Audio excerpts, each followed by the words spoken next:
Sophia Nunes. I'm the Decarceration Campaign Coordinator at Urban Peace Movement. And we wanted to gather you all today to talk about a really critical prop position that's going to be on the ballot for this coming election, and what the implications will be not only for Alameda County, but for California as a whole. And so we'll be talking about that tonight. We'll talk to y'all about what the proposition actually is, and then go into implications and what that would look like for us in our communities. This town hall is sponsored by Urban Peace Movement and the Ella Baker Center. Urban Peace Movement works with youth to transform the social conditions that lead to mass incarceration and community violence in a way to make a difference. And the Ella Baker Center for Human Rights works in Alameda County with impacted communities to build prosperity and strive for a better world. Yes, Ella Baker Center for Human Rights.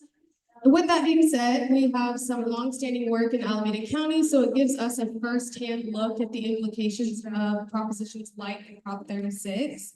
And we understand how important this ballot would be and want to have a really honest discussion with y'all about it.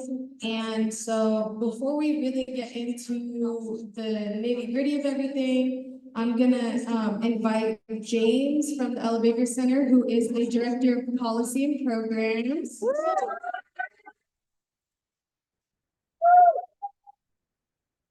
And James is going to break down the ballot measure for us. And then after James finishes his, we will move on to a panel discussion with Jose from the Ella Baker Center, as well as Brendon from the Public Defender's Office. So I'm going to pass it over.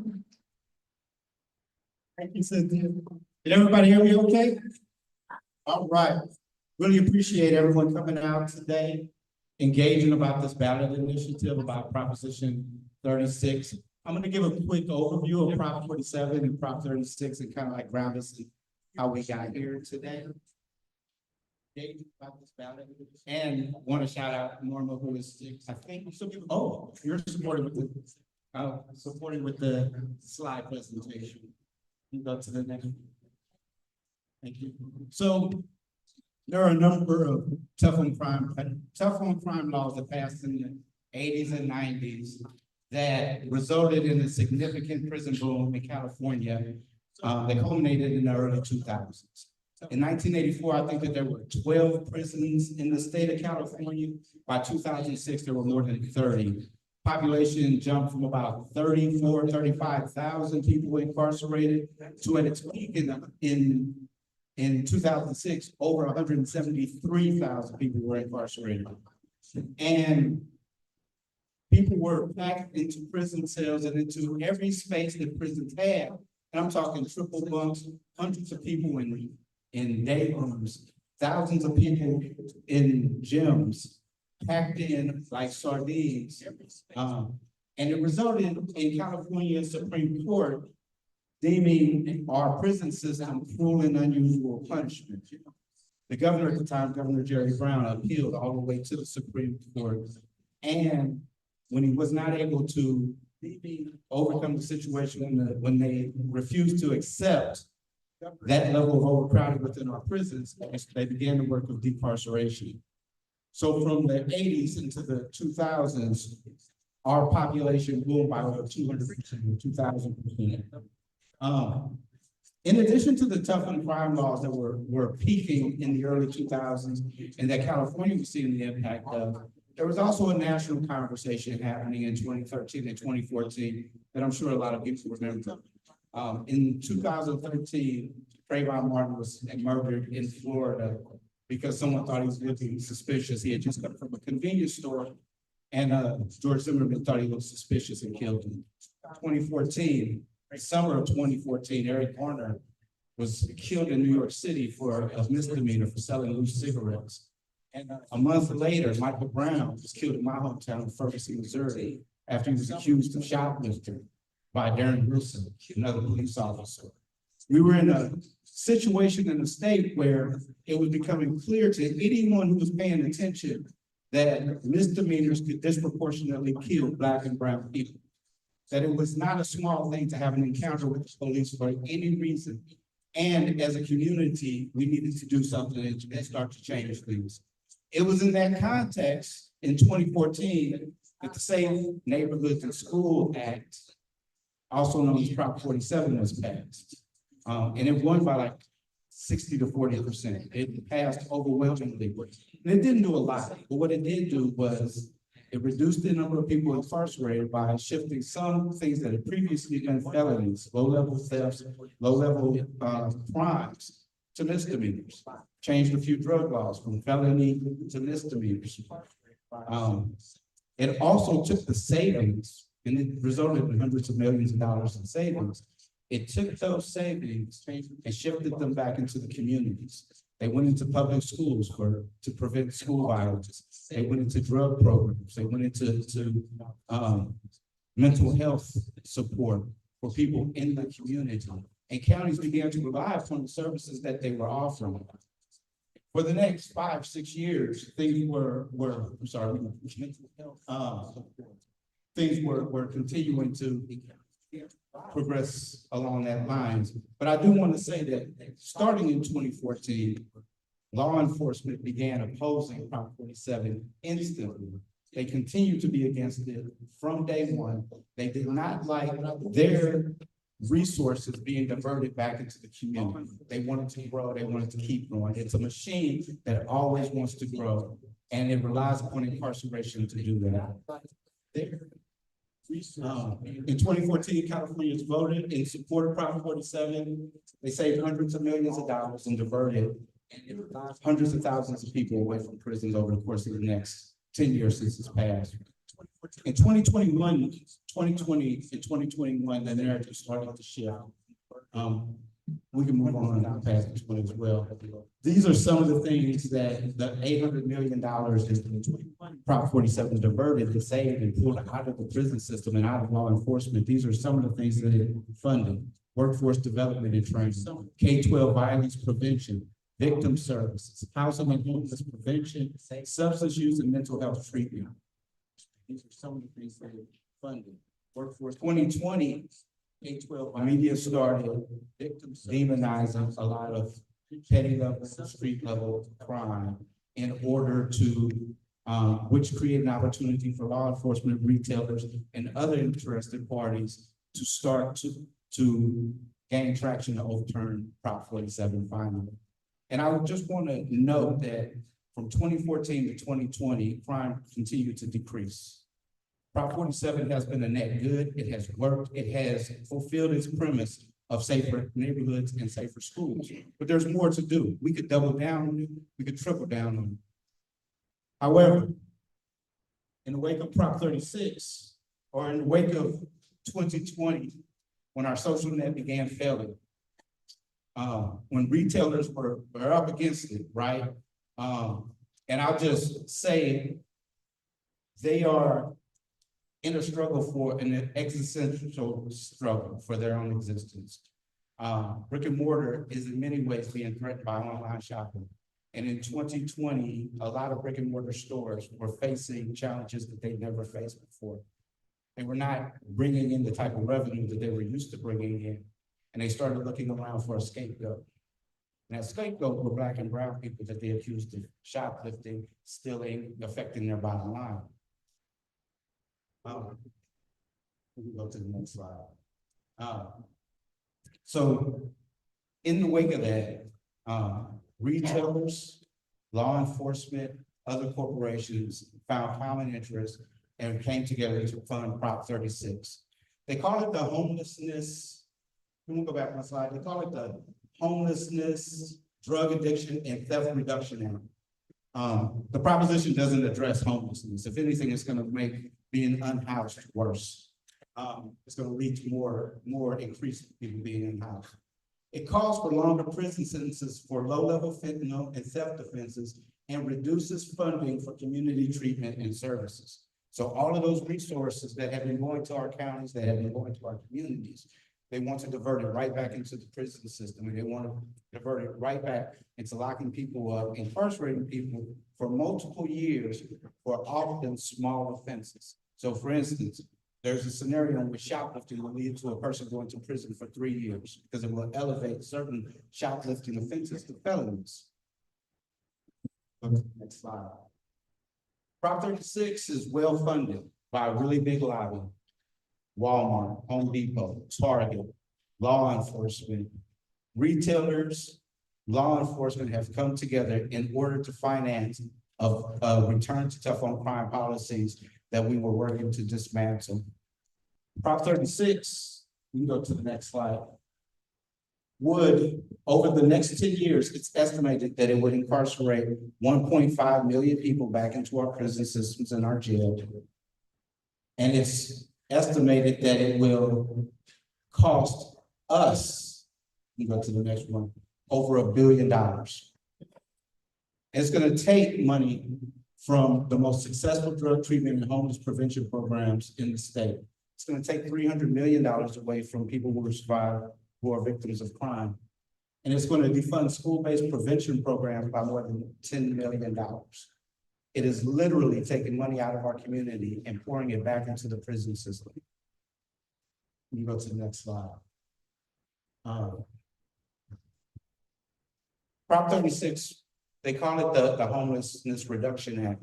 But the truth of the matter is that incarceration is one of the strongest indicators or things that destabilize people housing.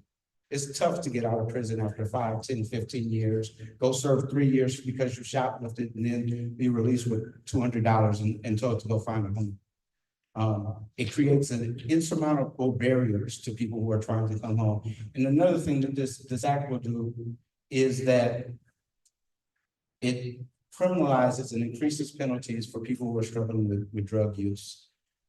We know for a fact that when people are struggling with drug use and they know that there's a penalty attached, they will not go seek help. They will not try to have their needs met in the community, but instead will try to hide. They will instead try to do everything they can to avoid what Prop 36 calls treatment mandated felonies. So I'm going to pass it back to Cynthia. Just want to give an overview of 47, where we were, what we're fighting to protect, and why 36 will cause decades of harm. One other thing I just want to name is when Prop 36, when we vote on Prop 36, if it passes, there is no quick fix. There is no quick undo. You can't just go to the legislator and revise it, fix it, change it, tweak it. Things that are passed by us, the voters, ballot initiatives in the state of California take more than a 2/3 effort to overcome. It takes the type of financing, if you try to reverse it through a ballot initiative, that the big corporations are able to fund, but we the people often are not. It takes tens of millions of dollars to fund a ballot initiative in the state of California. We are talking about something that will largely be immutable and will take decades to undo. Thank you.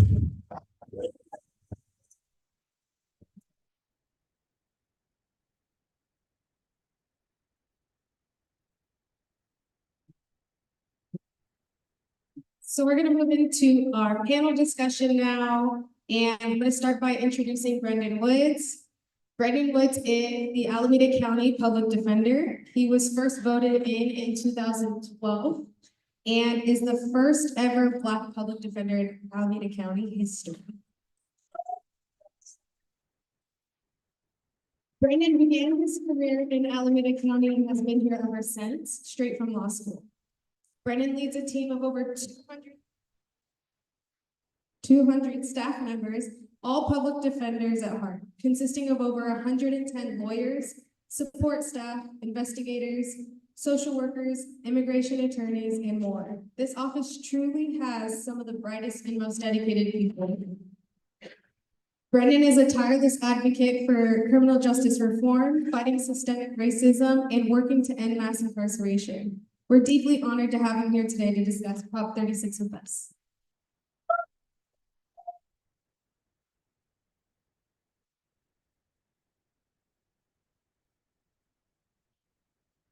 Next, I'll be introducing Jose Bernal. Jose is the political director at the Ella Baker Center for Human Rights. And, in the Ella Baker Center Action Fund. He plays a pivotal role in shaping, organizing campaigns, and advancing policies that promote decarceration, community investment, justice, and equity. A longtime organizer based in the Bay Area, Jose is a formerly incarcerated Latino leader with a track record of advancing systemic change, building power, and leadership with directly impacted communities all across California. A former program fellow of Stanford University's Project Remade, Jose is also recognized for his commitment to empowering formerly incarcerated individuals through business and entrepreneurship. His work continues to inspire and lead the fight for freedom and liberation for all oppressed people.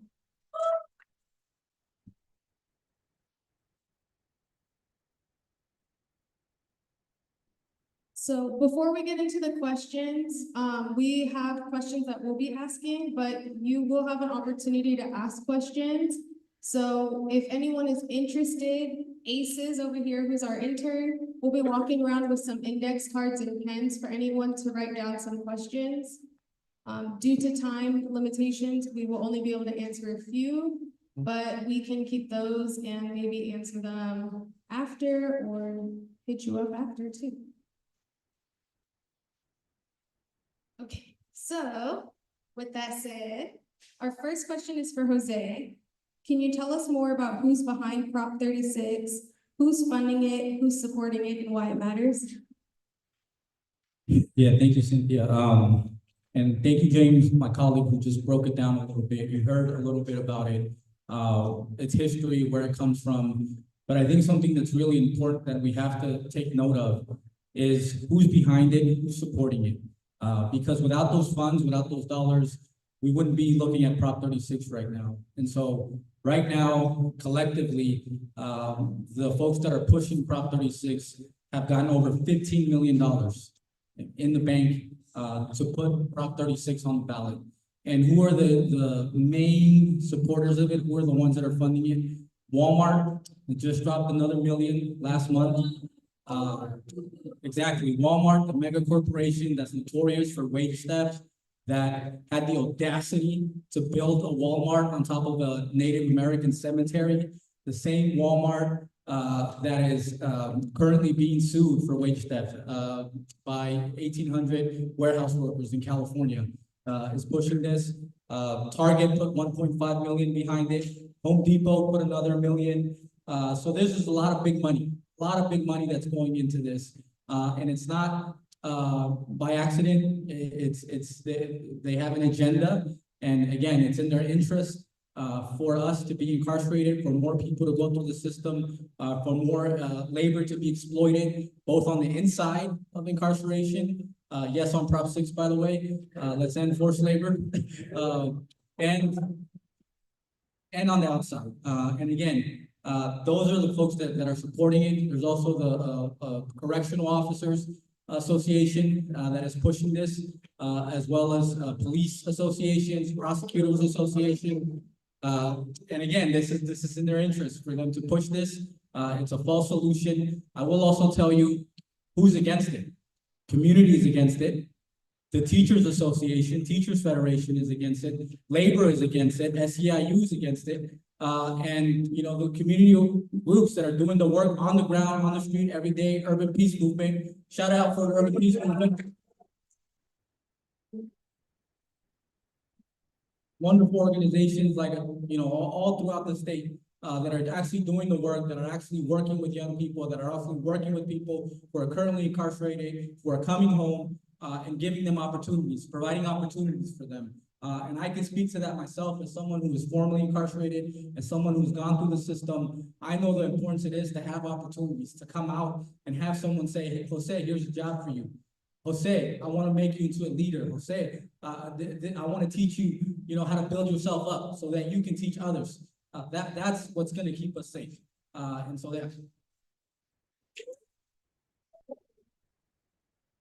And Brendon, will you share a little bit more about how Prop 36 will impact your office and also Alameda County as a whole? So I want to first start off by saying thank you for having me. I really appreciate being in this space. And before I answer the question, I hope everyone can really appreciate the seriousness of this issue, the gravity of this issue. I am not exaggerating when I say this is the biggest issue that we've seen that's going to impact criminal justice since 3 strikes. You have to think about it that way. This is going to end up, plain and simple, in more Black and brown people in cages. Okay? Will it impact my office? Yes. Will our caseloads go up? Yes. Will it make more workforce? Absolutely. Will it be more trials? Yes. It'll be all of that. But that is not my major concern. My concern is how it's going to impact our community and the people we serve. Your takeaway, if it's anything, petty theft can now make people go to prison for 3 years if this passes. Being addicted to drugs, simple possession can make people go to prison for 3 years if this passes. You should all be pulling your hair out, screaming, yelling, going to your neighbors and saying, this cannot happen on my watch. So you can say, Mr. Wood, will one petty theft make it jail or prison? No, not one, but 2. 2 will make it to jail for up to 3 years. A 3rd one, prison for up to 3 years. Think about that, please. You're stealing a pair of diapers for your kids.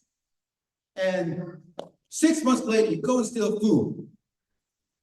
You can go to prison, jail for 3 years. You do it again, it's prison for 3 years. That is not justice. It's not. The same thing will apply for possession. Okay? The first possession, no. The second possession, no. The third, yeah, guess what? 3 years county jail. The 4th, 3 years prison.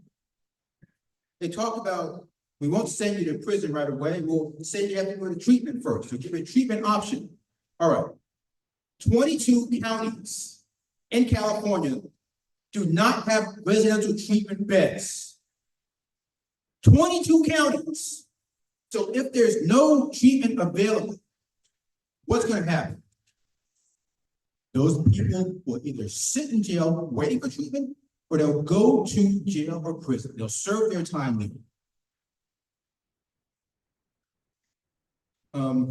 I learned today when I was talking to my immigration attorney, the immigration impacts of this bill, which just blew my mind. I wish we would have known earlier. It makes it so if you are convicted of a petty theft and you can serve more than a year, that's now an aggravated felony. That means those people will have no relief available to them. Nearly no relief. They will be deported automatically. There's a presumption that they should be detained when they're arrested. Since it's an aggravated felony, if that person decides to get deported and re-enters, and they get charged federally, there's an enhancement of 20 years in prison for that. 20 years. So when I go back and I started by saying the impacts of this being as large as 3 strikes, please think of it that way.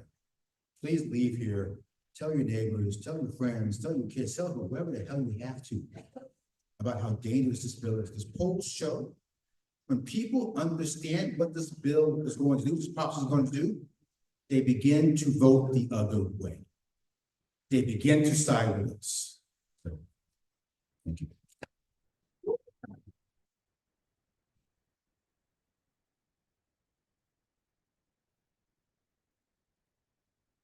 And something else that the folks behind Prop 36 are claiming is that the proposition will address homelessness.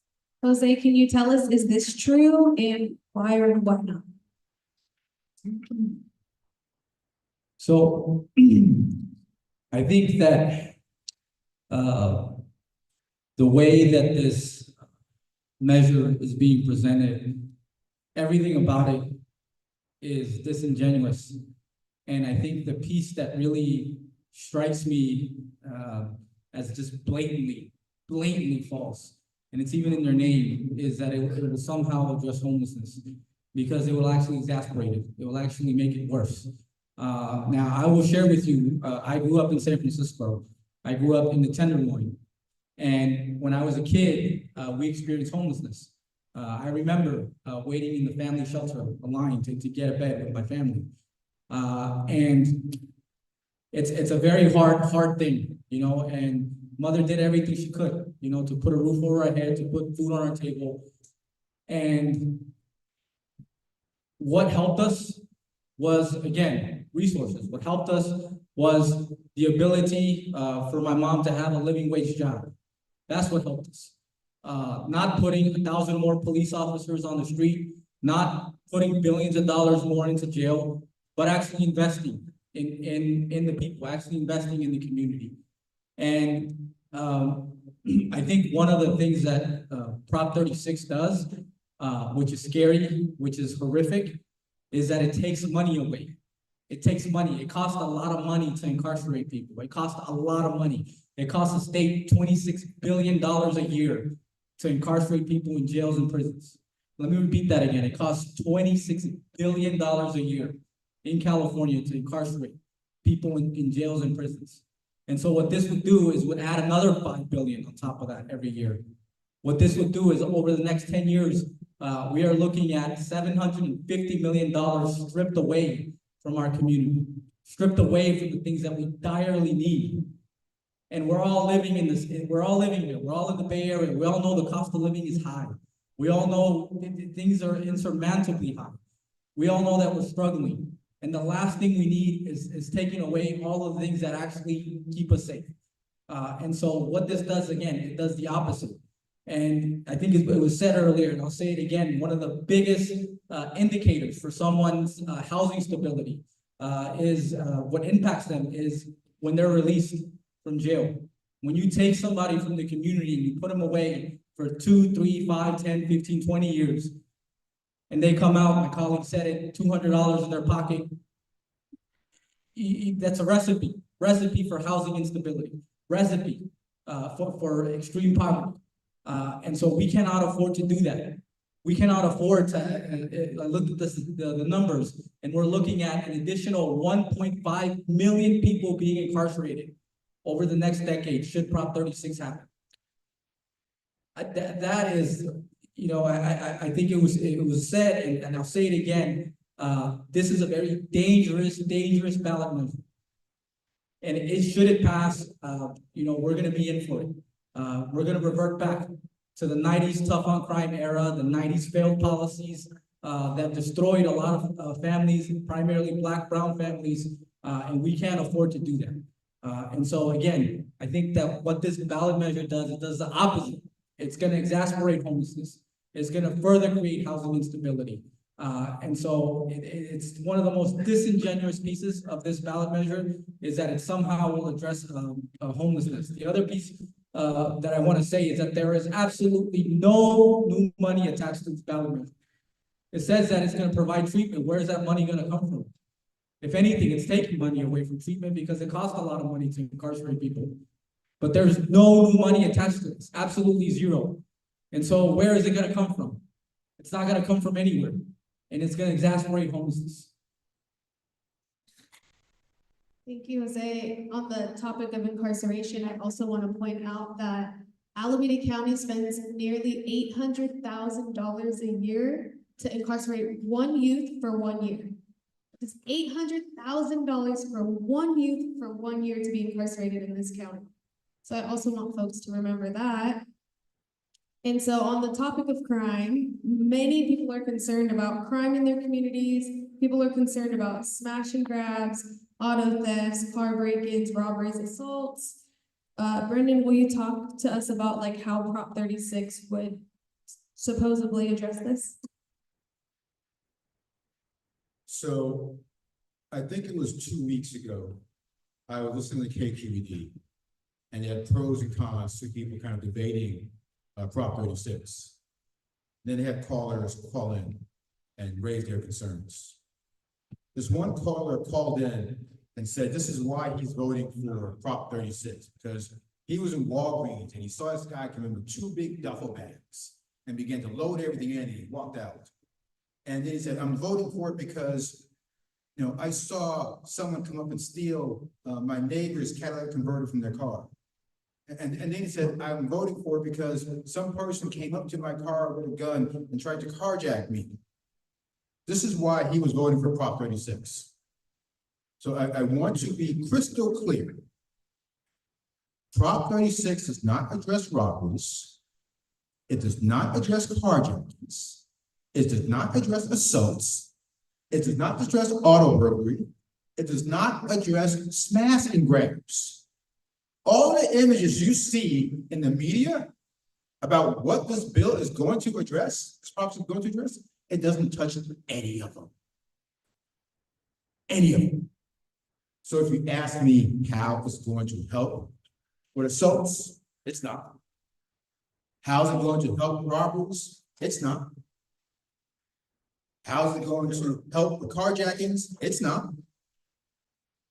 What's it going to do is send more people to jail and prison for petty crimes. What it's going to do is deplete those resources that we need in our communities. That's helping people with substance abuse. That's helping get mental health treatment. It's going to suck those away and put it all back into incarceration. So is it going to address any of the causes we're talking about? No. And you know, should people be upset about crime happening? Yeah, people can be upset about crime, right? I don't want people getting carjacked. I don't want people getting robbed. No one wants that. But how do we solve that? How do we address that? It's not by putting people in prisons and jails for low-level offenses. It's the exact opposite. We put more money back into our community. We put more money into community-based organizations. We put more money into what works.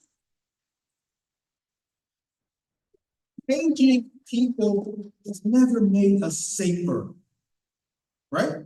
You've heard it before. If safety was based on incarceration, the United States would be the safest nation in the world.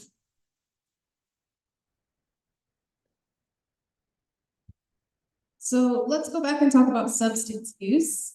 In California, there's an addiction and overdose crisis. So how would Prop 36, like what would be the implications of that with Prop 36? It's ludicrous that we're here. It's ludicrous that we're here. We should not be here. We really should not be. Everything this proposition says it's going to do, it's not going to do.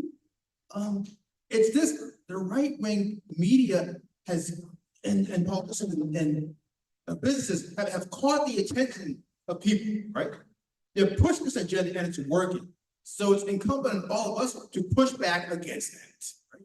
It's on us. It's absolutely ludicrous. And, you know, I looked at a study by the American Public Health Association from 2020, and it looked at addiction and it looked at incarceration. And what it found was that people that were released from prisons or jails were more likely to overdose than people who weren't. It also looked at Minnesota. In Minnesota, the number one cause, the number one factor of people dying when they that were released was overdose. People that were just being recently released. And so, to your point, it's ludicrous to think that we can solve the substance use issues that we have in California by locking people up.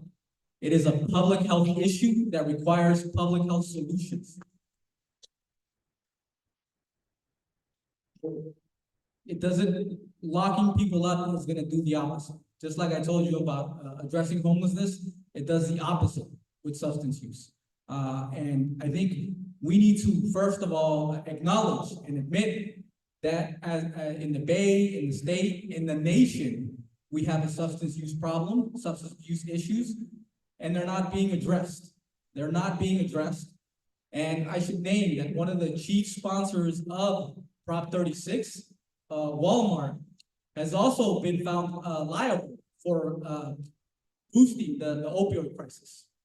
And we know this because the DOJ sued. They went through the length of suing Walmart for exasperating the opioid crisis to line their profits up. And so what this measure will also do, it's going to take away $100 million away from successful treatment programs over the next decade. And so how in the heck is this supposed to solve? How does it even touch the surface of addiction? Again, it's a public health issue that requires public health solutions, and locking folks up, throwing away the key, disposing of people is not going to do it. It's only going to make things worse. I also want to remind folks that ACES is collecting questions. So if anyone has any questions you'd like to share, please raise your hand and ACES will come over. Thank you. I know we've talked about this at least 4 times today, but we have to keep saying it and keep telling people what's going on. So Brendon, the criminal justice system has a long history of impacting Black and brown communities with many racial disparities. Can you talk to us a little bit more about how Prop 36 would exacerbate that? Sure, and I'm gonna give you a little bit of history on this one. Do you people know who Jeff Reisig is by any chance? Heard of him? Jeff Reisig is the district attorney of Yolo County. Jeff Reisig is one of the authors of Prop 36. So in 2020, after the murder of George Floyd, the public defender of Yolo County, along with the community groups, held a rally, a Black Lives Matter. The public defender said that people in Yolo County weren't treated the same. Black people were going to prison for crimes that white people were. She talked about how the population of Yolo County Jail was 26% Black, while the population of Yolo County was 3% Black. All she did was state facts. Jeff Reisig, the author of this bill, said that wasn't true. Said racism doesn't exist in the system, okay?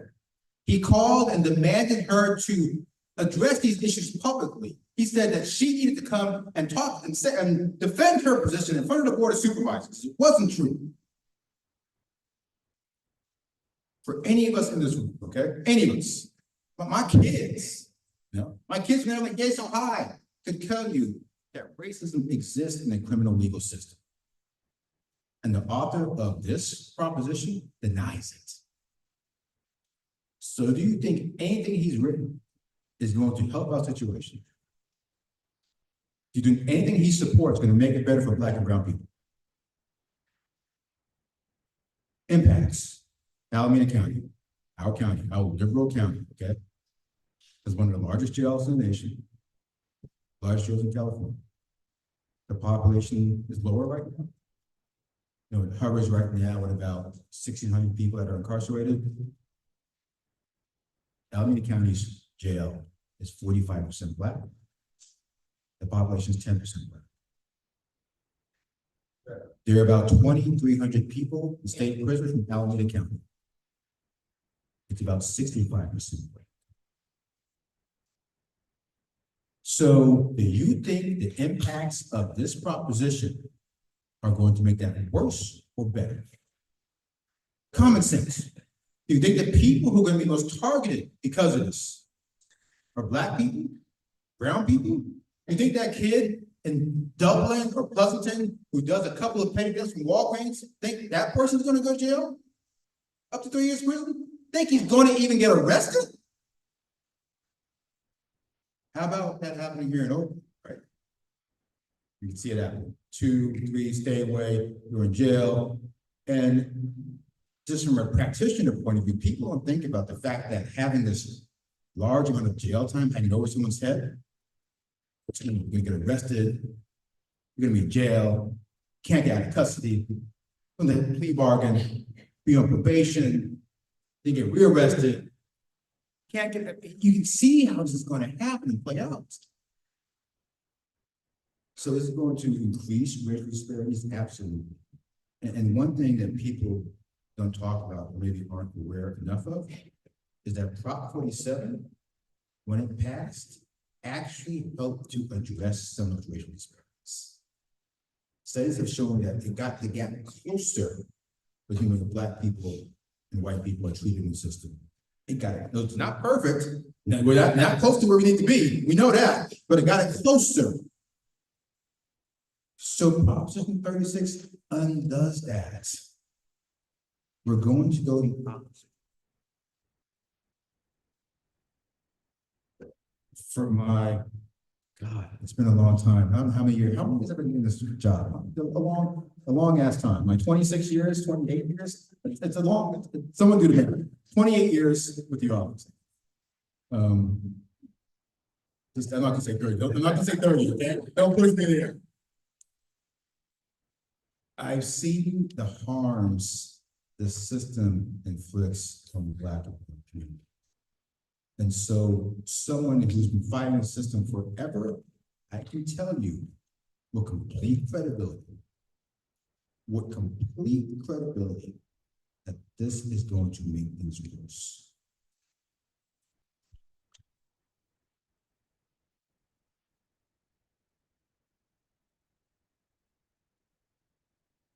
And Jose, there's currently 4 ballot committees that are either fighting for or against Prop 36.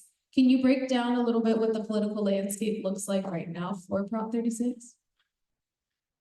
Yeah, so just to break it down, if folks don't know, when you fight a ballot measure, you create something called a ballot committee. And basically what that does is it allows you to fundraise, it allows you to create signs, it allows you to go out there. I mean, anybody can do it, right? But you create these ballot committees. And initially, it was Californians. They gave themselves some goofy name, like Californians for Safer Communities.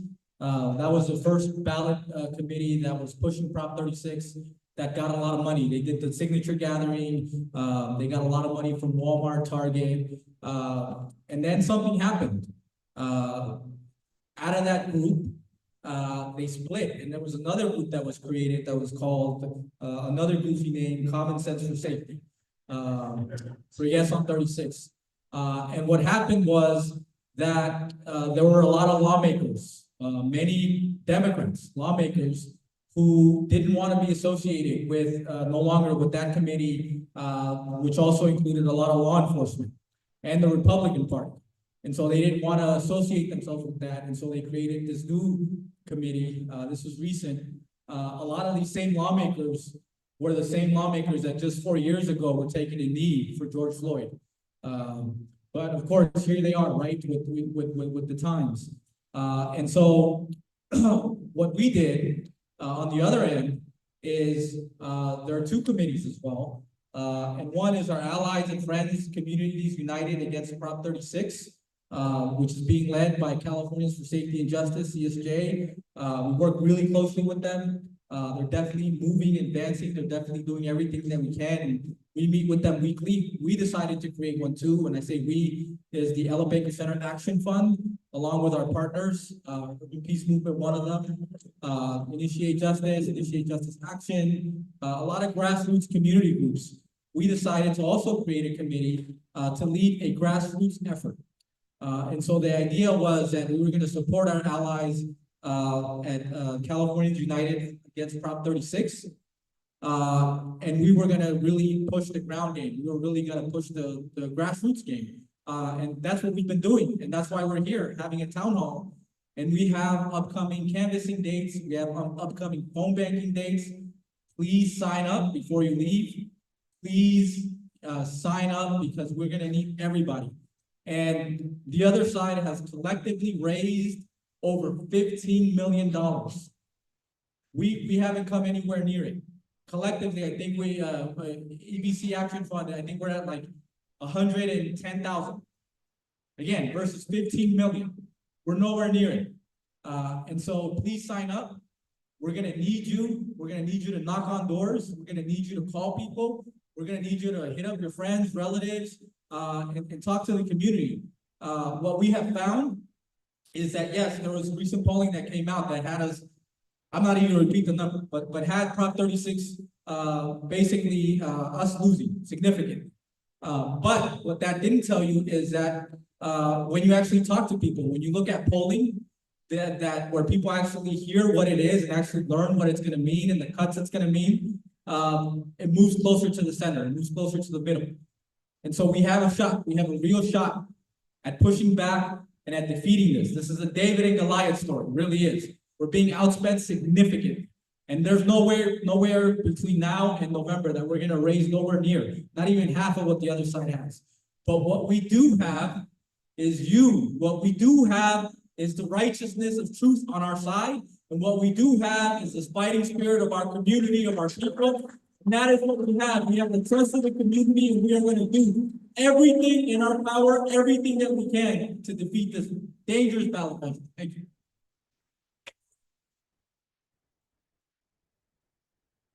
First of all, I want to thank you both for being here and sharing all the valuable insight that you have. This last question technically was for Brendon, but I want to open it for both of you, is if people leave here tonight with anything about Prop 36, what would you want folks to leave here with?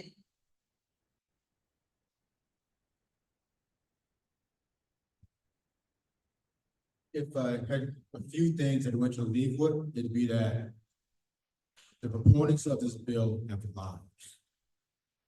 They have lied to people. It's being marketed as a fix for violent crimes, for carjackings, for smash and grabs, for home break-ins. It does not address any of those things. It's being marketed as a proposition to fix homelessness and drug addiction. It doesn't provide a single ounce of funding to address drug addiction or to address the homelessness problem. I said it before, I'm going to say it again, because this is the one piece that I just can't get over. It will send people to prison for petty theft. It will send people to prison for up to 3 years for petty theft. It will send people to prison for up to 3 years for possession of drugs. In California, we spend over $132,000 to incarcerate someone in prison for a year. We're going to be in a place where we're sending someone to prison, spending $130,000 annually on them for stealing $10.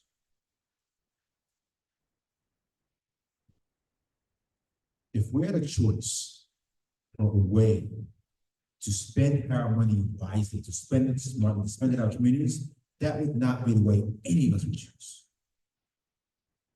So if I have a takeaway, that would be it. You want people in prison for petty thefts? Or do you want money back into our communities to help people with addiction, mental health, education, housing? If that's your answer, you know exactly what I'm talking about.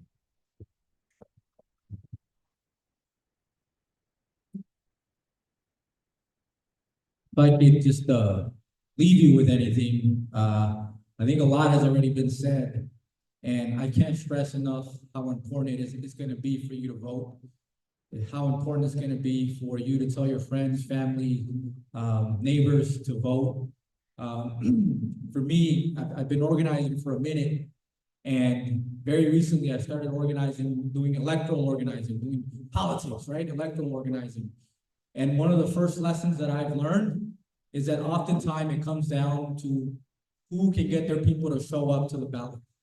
That's who wins. We have the people, we have the numbers, but we have to give people a reason to vote. And this is it. Completely understand if folks don't want to vote for other things on the ballot. I'm with you on that, 100%.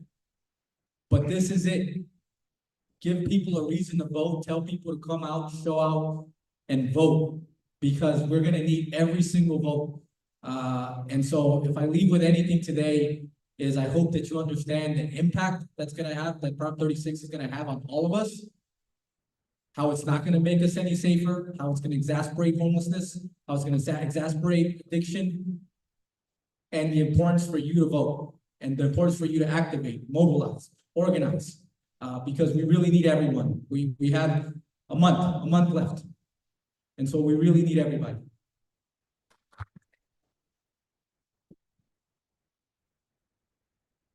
I also want to share that there are a couple of voter registration cards in the back, so if you are not registered to vote, please see Norma after this or somebody else from one of our teams.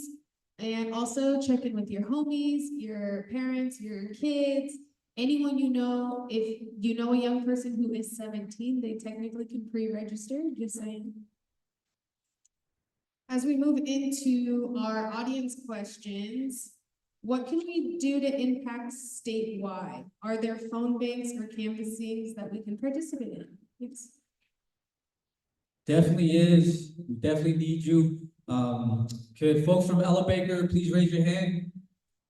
So talk to one of these folks, the sign-up sheets. We're gonna start phone banking, as soon as, the 14th, the week of the 14th. Oakland Rising, you still in the house?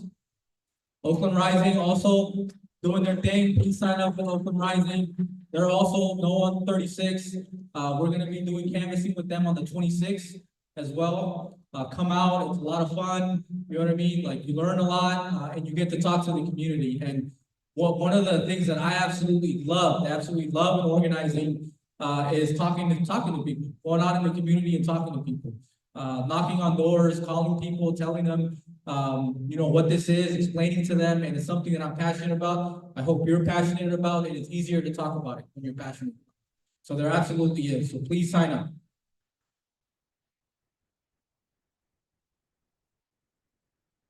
Also, tomorrow at First Friday, the Alameda County DA Accountability Table will be tabling with All of Us Are None, and we have some cute colored pages as well, and just a little bit more information on top of it. It's a longer one. Can you go into more detail about the budgetary concerns? So where will the money to fund implementation of Prop 36 actually come from at the state level? What can we say when explaining that to people that Prop 36 takes from treatment and prevention? So I think more so like, how should folks be talking to other people? I think we can both answer this. So when it comes to Alameda County, I need to go back and look at the numbers, but currently, I believe we receive like $18 million goes to treatments from Prop 47 funds. The way Prop 47 worked, as we heard earlier, laws were passed to help reduce the prison population. Laws were passed to save money from incarceration that was given back to communities via grants. Alameda County benefited. There are lots of programs lots of people going through programs here who have a real, who received a real benefit from participating. I mean, lives have been turned around. That money will be gone. It'll be gone. When they talk about Prop 36 and what it does, the biggest takeaway is that it says it's going to provide treatment, but you read the proposition front to cover. There is no money. There is no funding at all mentioned in that proposition. When asked, when people are pushed on it from the other side, like, oh, there's going to be funding from somewhere, maybe Prop 1. Maybe. They have no answer in regards to where the funding is going to come from. They're creating this treatment program, this treatment option, but there's no money to back it up. Instead, they're going to be taking money away from Prop 47, which is already working. But that's how we answer them.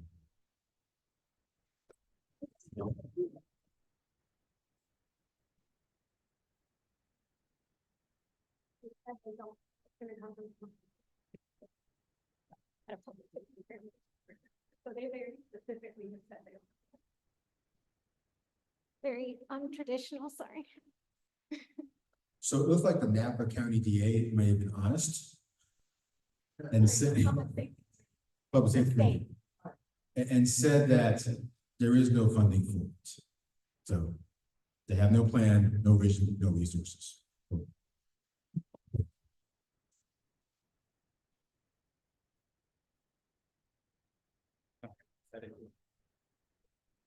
Are there any specifics in this proposition for minors?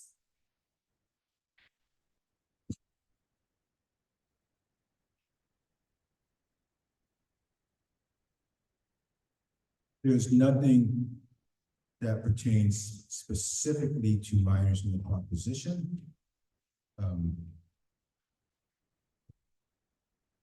I guess it can technically increase the maximum exposure, but the youth program, juvenile system are very different than the adult system. So it could have some impact here, but not the same way with a lot of adults. Yeah, I mean, I'll just add that specifically to minors, it does take money away from youth programs. It takes money away from schools. Things that we know prevent violence, things that we know prevent our young people from, committing crime. And I'll also add that, maybe not minors legally, but we know that youth, right? Their brains are not fully developed, right? Until I think 25, I think is the age. And so young people, 18, 19, 20-year-olds, these are, I'm OG. I mean, I know I look young, right? But I'm OG. But young people, 18, 19, 20-year-olds, these are kids to me. And these are oftentimes the folks that get caught up in the system. And when you see, these news stories that sensationalize retail theft, like young people, it's young people. The majority of them, that's a fact, it's young people, teenagers. And, the way to address it, the way to solve it, again, isn't taking the resources away that's going to prevent them, and it's not locking them up for a long time. It's not stripping them away from their family. It's providing opportunities. It's providing resources. It's providing funding education. So it absolutely impacts young people. How can we as a community protect citizens and retailers from theft without supporting Prop 36?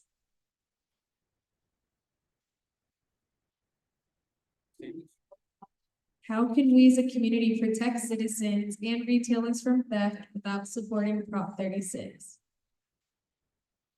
I can start. I think that starts with investing in our community, right? We know that when people are struggling, that they're most crimes that are committed are because people are just trying to survive. People are trying to just make it to the next day, make it to their next meal. And so by investing in community and having conversations with your neighbors, with your small businesses, and just really focusing on community, because as EBC loves to say, we keep us safe. Yeah, I think you said it. I mean, I think I'll say this, and I'll say it to everyone else. We all live here, right? This is our community. We all live in the state, whether you live in the Bay, whether you live in Sacramento, in LA, San Diego, we all live here. And we all are experiencing really high gas prices. We're all seeing the unhoused prices, increase, housing instability. We're all struggling. And what we need, again, is not pouring 26 billion, 30 billion to incarceration. We should be pouring those billions of dollars into education, into job opportunities. We should be pouring billions of dollars into the community. Do that, and you'll see how quickly we're going to protect retailers and our communities and everyone else, because people's needs will be met. If we were to do that the way that we fund new prisons and throw billions of dollars and fund bombs overseas, and if we were to just fund the community here at home, you would see how quickly all of those issues that the Yes on Prop 36 people are complaining about would be addressed. I would just repeat it just quickly. You heard me say 132,000 to incarcerate someone in prison for a year. You could use that money to send someone to Stanford, full tuition, room and board, and buying a Tesla, and still have some left over, okay? I mean, really, that's what we're talking about. That's how you make our community safer. One thing I think that gets really lost also is that people forget where we were 3 years ago. Where we were 3.5 years ago. We were in a global pandemic. Something that we'd never seen before, something we could not imagine. We were all locked down. The impacts that have not been measured yet. The impact it's had on a generation of young people that were not in school, that didn't get back to school.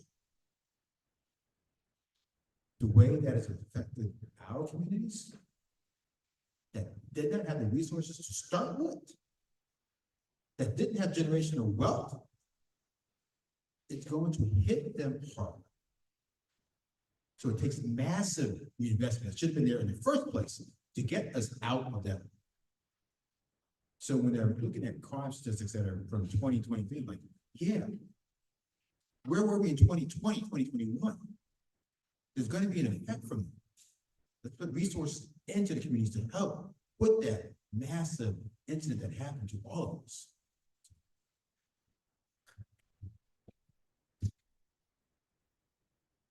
What happens next if the proposition passes? Can we sue under RJA if it passes?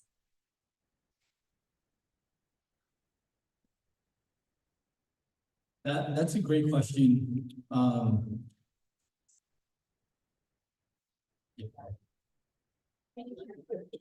So RJA is this great legislation that passed in 2020 called the Racial Justice Act. And it pretty much talks about there can't be any racial disparities in sentencing or charging or in the way defense attorneys practice or DAs practice. It attacks racism in the system. So the question is, can there be an RJA lawsuit? There possibly can be an RJA claim. Unfortunately, once a bunch of Black and brown people are harmed from it. I mean, it'll probably be some harm to occur first. I'm trying to think there's a way to bring a claim as soon as it's passed. I can't say yet. That's a very interesting idea. Yeah. Yeah, I think it's interesting, and I think should it pass, some of these conversations are already happening. We have to prepare for the worst. Not just with 36. There's a lot, as y'all know, this election year is just wild, right? So we have to prepare, but we have to explore all options, and one of them could be legal. We have to look at other ways that we may be potentially. We're not going to be able to reverse it. It's going to require a referendum. It's going to require a 2/3 vote. It's nearly impossible to get, at the state level. But we can look at other ways to mitigate some of the harm, because the harm is going to be great. It's going to be really, really bad. And so we have to explore all options, should it pass, to try to protect as many of our folks as we can. Just two more questions. How does this prop help small businesses not worry about burglaries and smash and grabs? Isn't the goal to gain new customers and expand? How does this prop help small businesses not worry about burglaries and smash and grabs? Isn't the goal to gain new customers and expand?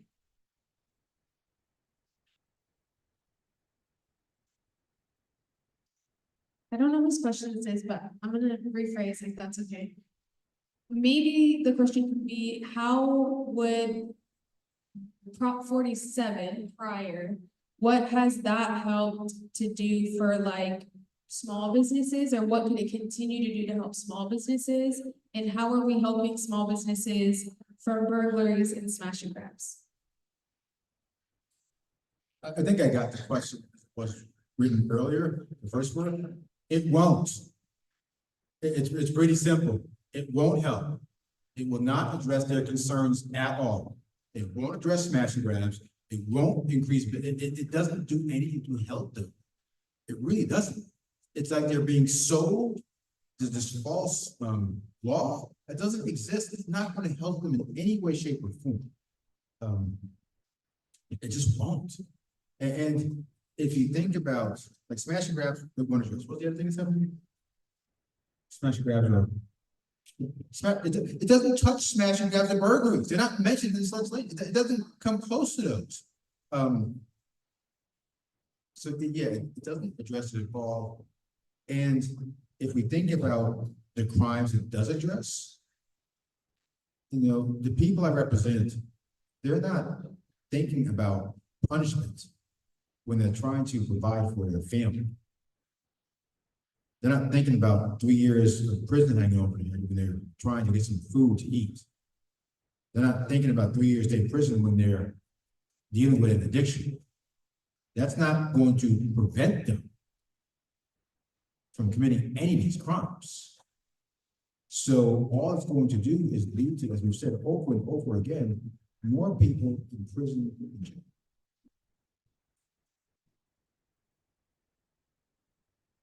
And last question, how do we promote safety if Prop 36 is not the solution? Yeah, I mean, I think we have been talking about it, you know, this entire time in terms of safety. I'll repeat it, I'll say it again. We all live here. We all, you know, living in whether it's in Oakland, in Alameda County, the state, we all live here and we all deserve to live in safe communities. My mother lives here, my grandmother lives here. I would never advocate for anything to put them in any kind of danger. And I know that the safest communities are the communities that have the most resources. I know that. I grew up in the Tenderloin. We didn't have many resources. And it's a stark difference. I'll give you a real world example. Earlier this year, I was canvassing, you know, door knocking, and I had 2 different districts, one on one day and the other in a different day. One day I was out in East Oakland, deep East Oakland, right? And I could see how the streets weren't paved. I saw that, you know, there were a lot of fences up, there were a lot of dogs, a lot of locks, you know, and it was difficult to talk to the community there because, you know, this is a community that isn't resourced, right? And the next day I was in Pleasanton and I saw these houses, these like $1 million houses in these yards and, you know, no dogs and no locks, the way that I saw in East Oakland, and the streets were paved, you know, really nice. And it was just a stark difference. And if you were to look at the crime rate between the neighborhood I was in Pleasanton and the neighborhood that was in deep East Oakland, you'd see a world of difference. And again, the safest communities are the ones that are most resourced. They're not the ones that have the most police. They're not the ones that have a jail or prison built in them. They are the ones that are most resourced. And so if we want to keep ourselves safe, if we want to keep our community safe, we need to resource our communities. We need to invest in the things that actually keep us safe. In the things like putting a roof over someone's head, making sure that people aren't forced to sleep on the concrete floor, addressing mental health, funding mental health. You know, these are the things that actually keep us safe. And so if we want to be safe, we need real solutions that are data-driven, that have been proven to be effective, that really center the well-being of our community.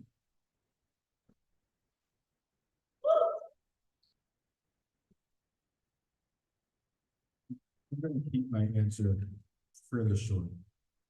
America, California has the will. It has the will to increase the police. It has the will to increase prosecution. It has the will to incarcerate people over and over again. It has the will and puts the resources in to caging people who look like me. But there is no will to provide resources to keep people like me from being incarcerated. There is no will to provide housing. There is no will for guaranteed income. There is no will for stronger education. I mean, the solutions in some ways are fairly effing simple. It's pretty simple. Take the money you're using to cage people and place it in places where it's gonna actually help people. That's all we have to do.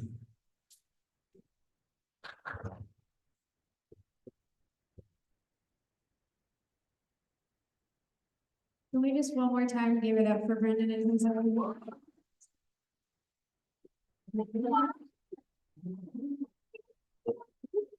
And Cynthia. Give it up for Cynthia.